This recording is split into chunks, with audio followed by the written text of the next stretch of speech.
Identificación de las caras de la opresión. Mi grupo está conformado por Alexis Bastidas, Joel Estrella, Aileen Loyola, Carol Barrera y mi persona, Vinicio López.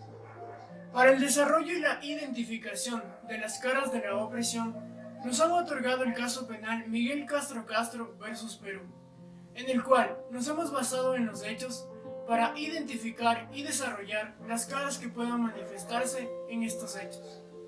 Por lo cual, brevemente pasaré a explicar los hechos detalladamente. Los hechos del presente caso se desarrollan en el marco del conflicto armado en el Perú, entre el 6 y 9 de mayo de 1992, en donde el Estado peruano ejecutó un operativo denominado Mudanza 1, cuya presunta finalidad era el traslado de aproximadamente 90 mujeres recluidas en el centro penal Miguel Castro Castro a centros penitenciarios femeninos. Los puntos fundamentales en los que me basaré para el desarrollo y la identificación de las caras de la opresión son que existían mujeres embarazadas, agresiones sexuales y ejecuciones extrajudiciales, tanto para las personas que estaban privadas de la libertad como para las personas familiares que los visitaban ese día. Las caras de la opresión que hemos identificado son marginación, carencia de poder y violencia, que se desarrollarán a lo largo del video. En 1990, Alberto Fujimori toma la presidencia del Perú y mediante decreto crea la Comisión de la Verdad y Reconciliación para reconstruir los hechos dados en el operativo Mudanza 1. Una de las caras de la opresión reconocidos en este caso es la marginación, la cual comprende la exclusión de un grupo social a determinados derechos o recursos, impidiendo así su desarrollo individual. Los expertos en peritaje establecen que las personas que vivieron estos acontecimientos del 6 de abril en adelante son personas que actualmente tienen traumas psicológicos, debido a que fueron expuestos a fusilamiento, a tortura hasta la muerte e inclusive vieron a sus compañeros morir. Asimismo, los familiares vivieron un trauma al no tener noticias de sus familiares, testimonios de madres heridas, de hermanos, padres. Aseguran que no supieron de dicho acontecimiento sino hasta que se acercaron a las puertas del penal Miguel Castro Castro.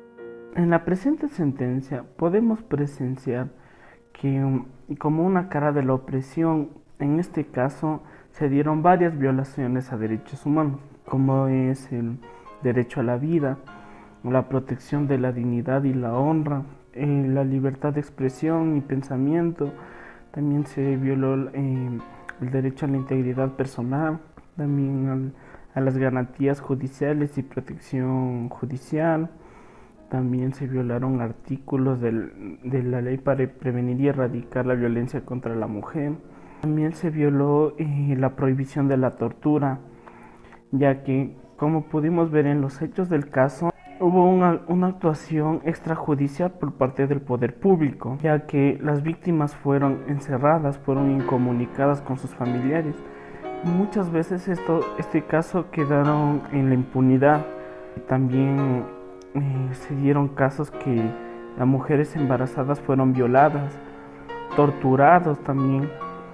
Y finalmente todos estos casos recurrieron a que en consecuencia muchas víctimas mueran y algunas tengan incapacidad tanto económica como física y mental. Otra de las caras de la opresión que vemos dentro de este caso es la carencia de poder. Esta puede definirse como una situación en que las personas se encuentran subordinadas a otras solo por sus condiciones económicas, sociales o incluso culturales. Además que la injusticia se ve altamente marcada dentro de esta cara. Y en este caso lo vemos en varios momentos. Al momento en que el Estado permite que la policía ingrese y cometa estos actos casi genocidas, ve claramente cómo las personas se encuentran subordinadas al poder del Estado, y él mismo no pudo garantizarles ni siquiera la vida.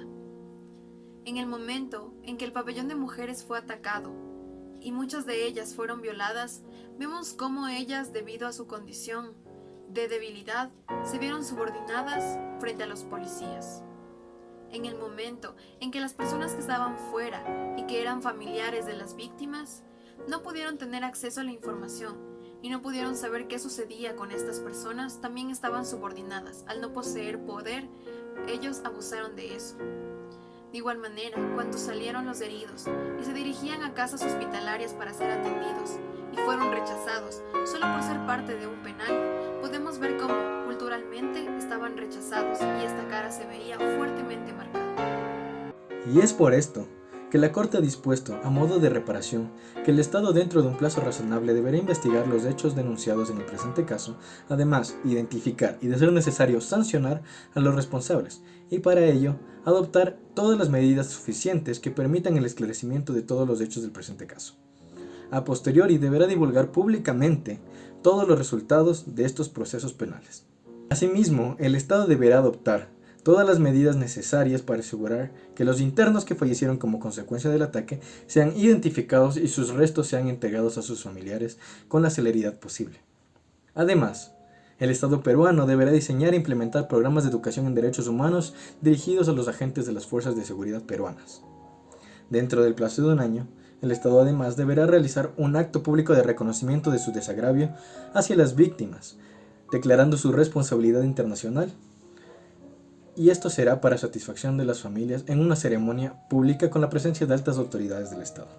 Además, Perú deberá realizar todas las actuaciones necesarias y adecuadas para garantizar de manera efectiva la entrega de los restos de la víctima Mario Francisco Aguilar Vega a sus familiares. No solo esto, sino que gratuitamente el Estado se ha comprometido, y a través de sus instituciones de salud, a brindar tratamiento médico y psicológico requerido por las víctimas y los familiares. El Estado deberá pagar dentro de un plazo de 18 meses la cantidad aproximada de $3 millones en total de lo convenido a repartir entre quienes se ha determinado en la sentencia de fondo, reparaciones y costas de las víctimas y a sus familias por daños materiales e inmateriales. Y por último, este supervisará la ejecución íntegra de la sentencia de fondo, reparaciones y costas y dará por concluido el presente caso. Por todo lo anteriormente dicho, y a modo de resolución, la Corte Interamericana de Derechos Humanos ha declarado que admite el reconocimiento parcial de la responsabilidad internacional efectuado por el Estado de Perú del 6 al 9 de mayo de 1992 y de los hechos ocurridos con posterioridad a esta última fecha mencionada. No solo esto, sino que además admite que el Estado peruano ha violado diversos derechos humanos consagrados en la Convención Americana de Derechos Humanos.